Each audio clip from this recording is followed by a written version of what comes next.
तो 5 चीजें मनुष्य के भाग्य का निर्माण करती है। नंबर 1, आपका स्वभाव।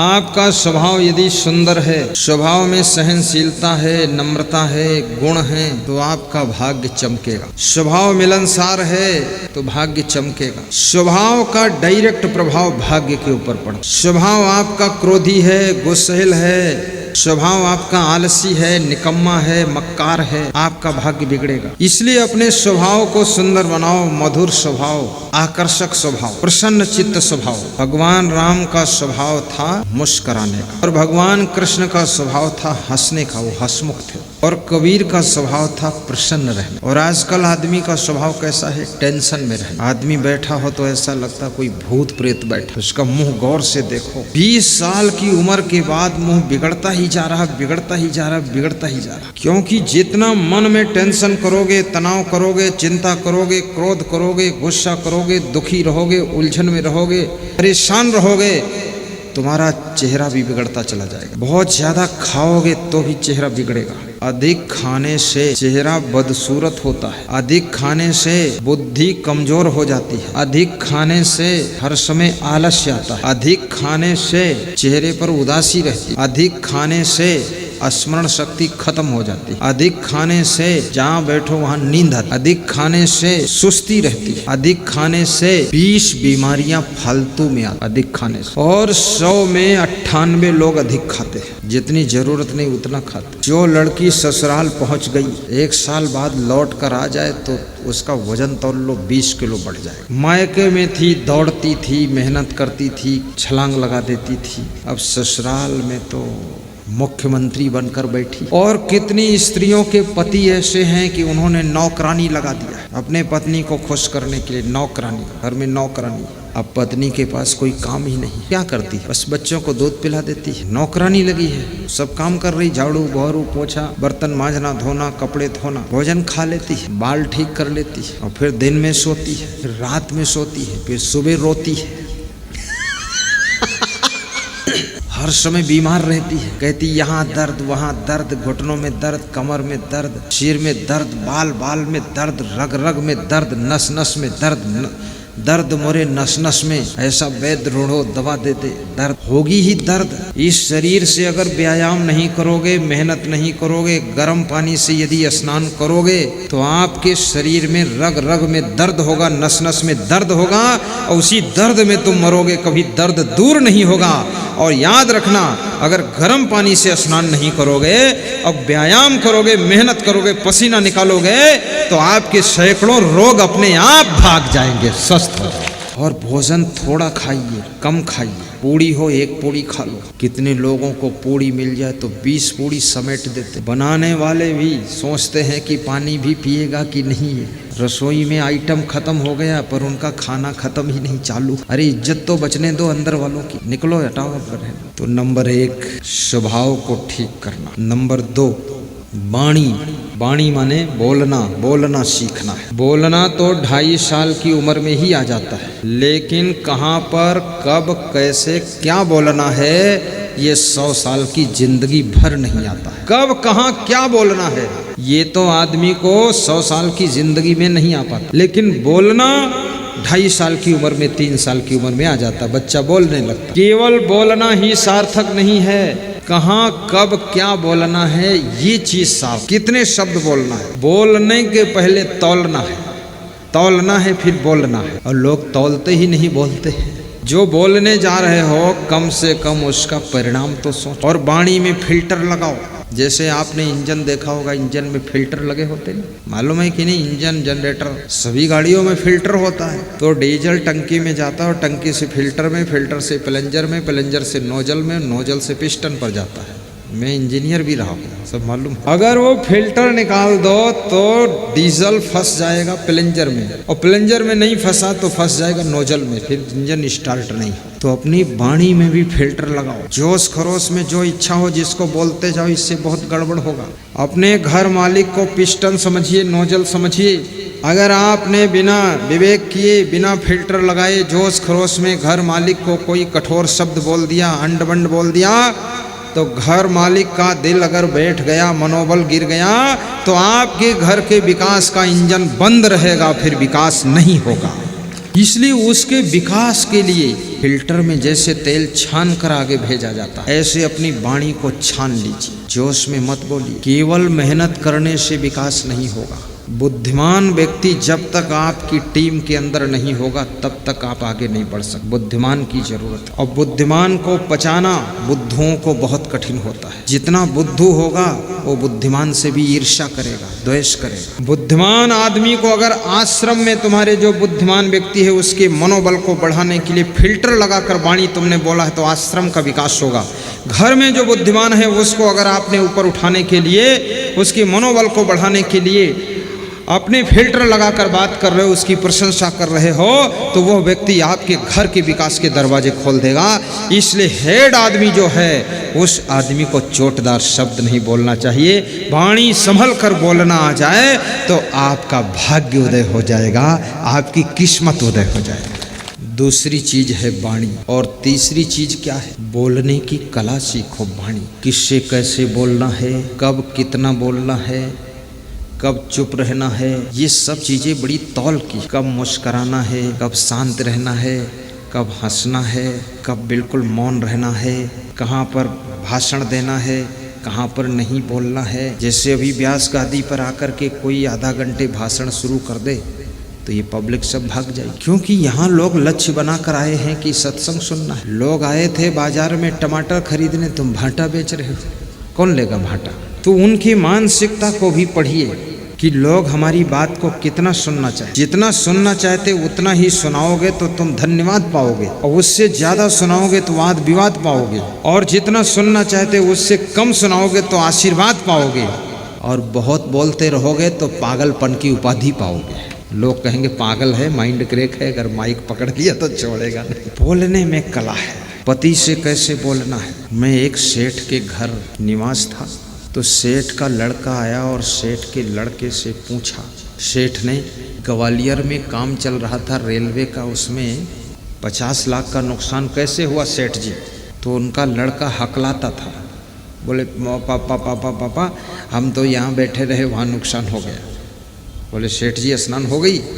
बोले अभी नहीं, जाओ स्नान करो सेठ जी और भोजन करो फिर आओ। अपने लड़के से ऐसे कह दिया। फिर उनका मैनेजर आया तो मैनेजर से कहा कि ये जो 10-20 लाख का नुकसान हुआ है, इसमें 1% नुकसान तुमको भरना पड़ेगा। क्यों नुकसान किया तुमने? लापरवाही बढ़। और उसको डांटा और ऐसे हाथ उठाया थप्पड़ मारने के लिए। तो मैंने कहा सेठ जी आपका बेटा खुद वहाँ था, तो बेटे को आपने कहा कि स्नान किया कि नहीं किया, जाओ स्नान करो भोजन करो, बस इतना ही कह दिया। और ये मैनेजर को थोड़ा डांटा और थप्पड़ उठाया। बोले गुरुदेव बेटा है और ये नौकर है, दोनों में अंतर है। नुकसान तो बेटे की गलती से ही ज़्यादा हुआ है, वो खुद था और नुकसान हो गया, लेकिन बेटा नहीं खोया जा सकता है, मैनेजर खोया जा सकता है। इसलिए संभल कर बोलना पड़ेगा, नहीं तो बहुत ज़्यादा नुकसान। बेटे से कैसे बोलना है, बाप से कैसे बोलना है, माँ से कैसे बात करनी है, माँ के सामने कैसे बैठना है, वाइफ से कैसे बात करनी, वाइफ के सामने कैसे बैठना है, कैसे रहना है, ये सब सीखो। कितने लोग पति बन गए, उनको बैठने उठने का भी पता नहीं है, और पति बनने में कोई डिग्री लगती ही नहीं है। कितना बेवकूफ़ आदमी हो बहुत जल्दी पति बन जाएगा।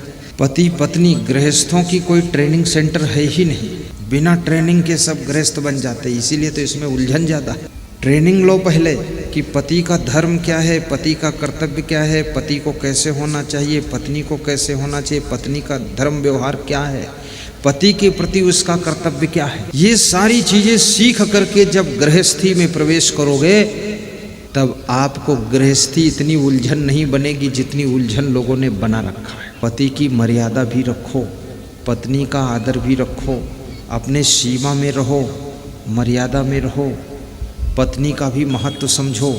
अकेले पति से गृहस्थी नहीं चलती है, साथ में पत्नी का भी सहयोग होता है। दोनों मिलजुल करके रहो, दोनों एक ही गीत गाओ, अलग अलग गाना मत गाओ। पत्नी कहती है साड़ी लाओ, पति कहता गाड़ी लाओ, बेटा कहता लाड़ी लाओ, और सासू बोल रही पानी लाओ। अब क्या लाओ, थोड़ा सलाह कर लो क्या करना है घर में। तो जिन्होंने अपने बोलने का ढंग सुधारा उनका भाग्य खुलता है। तीसरी चीज भाग्य को बदलने वाली, गौर से समझना, तीसरी चीज है आपका चरित्र। चरित्र यदि आपका अच्छा है तो आप किसी फील्ड में हो आगे बढ़ो। बेदाग चरित्र होना चाहिए, आपके चरित्र के ऊपर दाग न लगने पाए, संभाल कर रखो।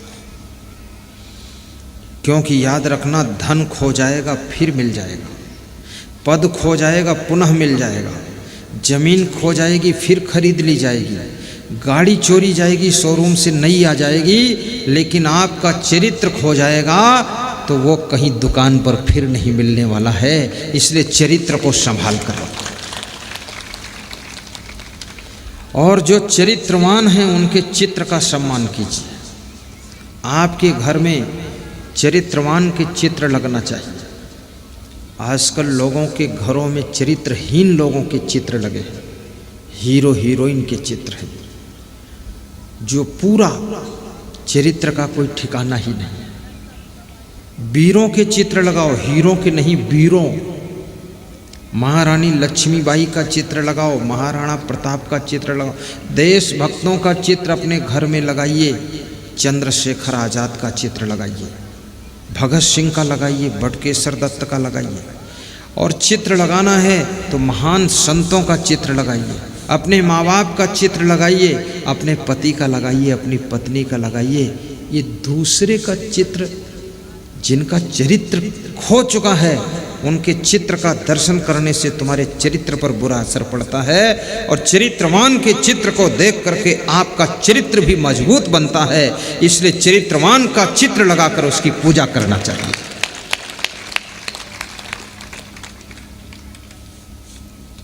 कितने लोग छोटे छोटे फोटो रखते हीरो हीरोइन के जेब में, और जब याद आती तो निकाल कर मस्तक में लगा लेते हैं कि भाग्य तेरे ऊपर ही है। और कहते हेमा मालिनी तार दो या बोर दो, जो भी करो। कोई कहता कैटरीना तू कान ही काट ले, कुछ तो कर। कोई अमिताभ बच्चन के पीछे पड़ा है, कोई राजेश खन्ना और खेत के 2 गन्ना।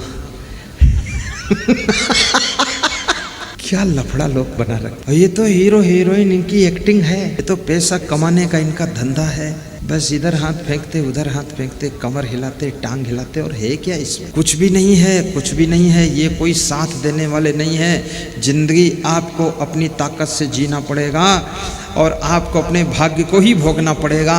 इसलिए इनके चक्कर में पड़ करके अपने चरित्र को बर्बाद मत कीजिए। आप चरित्रवान बनिए। आपके पास में न जाने कितने हीरो हीरोइन नतमस्तक करने आ जाएंगे और वो भी शांति आपसे लेने के लिए आएंगे। बहुत से हीरो हीरोइन भी प्रवचन सुनते हैं, मेरे पास फोन भी आता है, गुरुदेव मैं भी आपका प्रवचन सुनता हूं। मैंने कहा तो आपकी एक्टिंग तो पूरी दुनिया देखती है और तुम मेरा प्रवचन सुनते हो? तो बोले दुनिया बेवकूफ़ है। तो हमने कहा तुम? बोले हम होशियार आदमी हैं, इसलिए प्रवचन सुनते हैं। उनको भी शांति चाहिए। सत्संग शांति देता है, प्रवचन शांति देता है, कथा व्यथा को दूर करती है, बाकी कोई तुम्हारी तकलीफ को दूर करने वाला नहीं है। तो तीसरी चीज है तुम्हारा चरित्र। चरित्र उत्तम होना चाहिए, चरित्र ईमानदारी का भी हो। और चौथी चीज देखना, बहुत अच्छी बात बताने, ये जितनी चीज़ें इनमें कोई पैसा खर्च नहीं होगा, फ्री में कंप्लीट होती है और इनसे सब कुछ मिलता। फिर पैसा भी मिलेगा, पद भी मिलेगा, सम्मान भी मिलेगा, आदर भी मिलेगा, सत्कार भी मिलेगा, नमस्कार भी मिलेगा, सब कुछ मिलेगा, दौलत भी मिलेगी, वैभव मिलेगा, सब चीज़ होगी आपके पास में, अधिकार होगा, पावर होगा। चौथी चीज़ है आपका कर्म। जो तुम सुबह से लेकर के शाम तक कर्म करते हो, वो कर्म सीधे जाकर के भाग्य बनता है। इसलिए अपने कर्मों पर भी ध्यान दीजिए कि हम कर्म क्या करते हैं। कुछ लोग तो समाज में ऐसे लोग हैं जो कर्म ही नहीं करते, निकम्मा टाइप के हैं, कुछ काम नहीं करते, तो उनका भाग्य भी रुक गया है। और कुछ लोग दुष्कर्म कर रहे हैं। सत्कर्म करोगे तो सौभाग्य का सूरज चमकेगा। सत्कर्म, सत्कर्म क्या है? परोपकार का कर्म कीजिए, सहयोग का कर्म कीजिए, अपने बिजनेस में मेहनत भी कीजिए, खेती बाड़ी में मेहनत कीजिए, राजनीति में मेहनत कीजिए। परिश्रम में शर्म मत करो, परिश्रम करो। और याद रखना, काम के घंटे बढ़ाओ, आराम के घंटे घटाओ। कितने लोग तो काम के घंटे घटाते जा रहे हैं, आराम के घंटे बढ़ाते जा रहे हैं। काम करना ही नहीं चाहते, लेकिन लखनऊ की बर्फी खाना चाहते हैं, काम धेला भर नहीं। बर्फी लखनऊ की चाहिए। मेहनत करना नहीं चाहते हैं और भाग्योदय करना चाहते। कुछ काम करो, जग में रहकर कुछ नाम करो, आलसी मत बनो। नर हो न निराश करो मन को, कुछ काम करो, कुछ काम करो, कुछ काम करो, कुछ काम करो। नर हो न निराश करो मन को, नर हो न निराश करो मन को।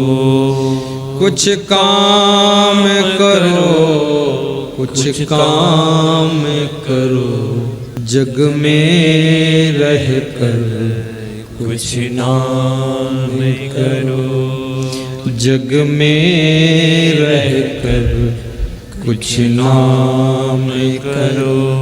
कर्म कौन कर सकता है? जिसके अंदर सम्मान की प्यास नहीं है, अपमान का घाव नहीं है और अभिमान का स्थान नहीं है, वो निरंतर कर्म कर सकता। जो सम्मान के लिए कर्म करता है, अगर सम्मान नहीं मिला तो कर्म बंद कर देता है। थोड़ा सा अपमान हो गया, किसी ने ध्यान नहीं दिया, कर्म करना छोड़ दिया। न मान चाहिए न सम्मान चाहिए, न अपमान का दुख है न अभिमान का स्थान है। कर्म करना मेरा धर्म है। ऐसा जिसका भाव है वो अपने कर्मों को कभी रोकता नहीं है। किसी स्त्री को उसका पति डांट रहा था, कुछ समझा रहा था। सुबह सुबह का समय था तो स्त्री उठकर चली गई और किचन में जाकर के 5 मिनट के बाद चाय बना कर ले आई और अपने पति को दिया। तो पति ने कहा, मैं तेरे को समझा रही, तू क्यों चली गई? तो पत्नी बोली कि आपके चाय पीने का वक्त आ गया था, इतने टाइम आप चाय पीते हो, तो मैंने सोचा मैं अपना कर्तव्य पालन कर दूं, उसके बाद आप समझाओ जो समझाना। तो पति हंसने लगा, बोला, यही गुण तेरा ऐसा है जो मेरे क्रोध की आग को बुझा देता है और प्रेम की गंगा को बहा देता है।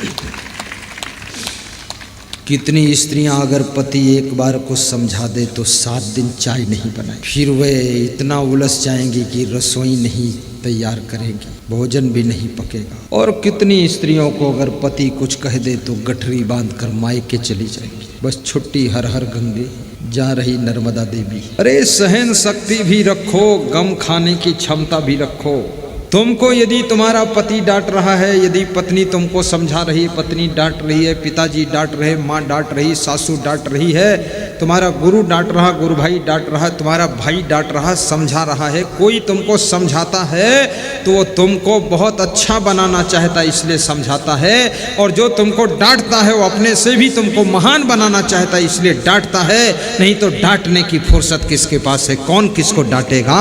डांटने वालों को धन्यवाद दीजिए कि आपने हमको ज़्यादा ध्यान दिया है, और जिन्होंने ज़्यादा डांट खाई है वही ज़्यादा ऊंचे उठे हैं, और जो डांट किसी की नहीं लगी है बेहद खराब हो गए। जिस लोहे पर लोहार का हथौड़ा लग जाता है वही लोहा कुदाल और फावड़ा बन जाता है, और जिस लोहे पर लोहार का हथौड़ा नहीं लगता वो लोहा लोहा बनकर ही जंग खाता रहता, मूर्छा खाता रहता, पड़ा रहता है। और जिस सोने के ऊपर हथौड़ी लगती है सोनार की, वो सोना गले का हार बन जाता है। और जो सोना सोनार के हाथ में ही नहीं जाना चाहता है वो सोना सोना बन करके मिट्टी में मिल जाता है। याद रखना भाइयों बहनों, सोना जब आग से गुजर जाता है तो कंचन कहलाता है, और सोना जो आग से नहीं गुजरता केवल सोना कहलाता है। अगर तुमने माँ बाप की डांट फटकार, सास ससुर की डांट फटकार को स्वीकार कर लिया तो तुम कंचन बन जाओगे, महान बन जाओगे। लेकिन माँ बाप को भी इस बात को समझना है कि डांटने की आदत भी मत बना ले। कितने माँ बापों की तो आदत हो गई, तो कोई डांटने के लिए जब नहीं मिलेगा तो भैंस को डांटेंगे, साइकिल को डांटेंगे, फिर फसल को डांटेंगे, पेड़ पौधों को डांटेंगे, बादलों को गाली देंगे। आदत भी मत बनाना डांटने। सुनार अनावश्यक हथौड़ी नहीं चलाता है सोना के, लोहार बिना जरूरत के हथौड़ा नहीं मारता लोहा के। इसलिए याद रखना, बहुत जरूरत हो तो अपनी डांट का हथौड़ा मारना, और जरूरत ना हो तो अपना हथौड़ा बस रखा रहना चाहिए, उसको चला मत देना, अन्यथा बना हुआ हार बेकार हो जाएगा अगर फिर भी चोट मार दिया। और ये भी पहचान लेना कि आप जिनको चला रहे हो उसमें कई मॉडल के लोग होते। कुछ तो ऐसे कलाराशि घोड़े होते हैं जो चाबुक दिखाना पड़ता है और मारना नहीं, अपने आप सही चाल में चलते हैं, और कुछ जो है गधे होते हैं तो उनके पीठ पे डंडा मारे बिना सही नहीं चलेंगे। कुछ भैंसा बुद्धि के हैं, चाबुक लगेगा तो उठेंगे, और कुछ गाय रूप है सीधे साधे, उनको कुछ मत कहना, ऐसे भी कमजोर है बेचारे, क्षमा कर देना। और कुछ ऐसे हैं जो मूढ़ बुद्धि के हैं, उनको भी बहुत डांटना बेकार है, अब वो ज़्यादा अच्छे नहीं हो सकते। तुम सोचो उनको ठोक ठाक के हम कुछ कलाकार बना दें, कुछ भी नहीं बना सकते। वो जैसे हैं वैसे पड़े रहने दो, जिंदगी जी लेने दो, अन्यथा जहर खाकर मर जाएंगे, खाम बर्बाद हो जाए, जीने दो। तो किसको डांटना है, कब डांटना है, कितना डांटना है, किसको नहीं डांटना है, किसको नहीं बोलना है, किससे बात नहीं करनी है, इस बात का भी तालमेल बिठाइए और आंकड़ा भिड़ाइए। और उसके बाद कहते हैं ढोल बजाने के लिए आदमी को ताड़ना चाहिए। ताड़ना मतलब, ताड़ने का मतलब है अनुमान लगा लेना, समझ लेना। ताड़ने का अर्थ ये होता है कि ढोल कमजोर है कि मजबूत है। अगर ढोल में तुमने जोर से हाथ मार दिया ढोल फूट जाएगी, इसलिए ढोल को ताड़ लो, कितनी जोर से थपाक मारनी है, तभी ढोल से संगीत पैदा होगा, नहीं तो ढोल तो पोल हो जाएगी। ऐसे सारी दुनिया के लोग ढोल है, इसको ताड़ लो, कितनी चोट किस पे लगानी है, तब उसके द्वारा विकास का काम कर सकते हैं आप। पांचवी चीज मनुष्य के भाग्य को कौन उदय करता है, पांच ही चीज और बता देता हूँ। एक और चीज है, चुपके से बता देता हूँ, चार बातें तो बता दी आपको।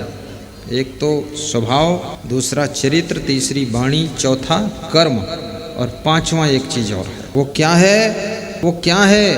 वो पांच ही चीज है आपको जो प्रकृति ने दिया है, फ्री में दिया है, पैसा नहीं लिया है। जो भी शक्ति दिया है, युक्ति दिया है, बुद्धि दिया है, जवानी दिया है, वो सब ताकत का सदुपयोग करना और पूरा पूरा यूज करना, उसको व्यर्थ न खोना, अनर्थ में न खर्च करना, उसको सही अर्थ में खर्च करना। इससे तुम्हारा भाग्य हीरा जैसा चमकेगा।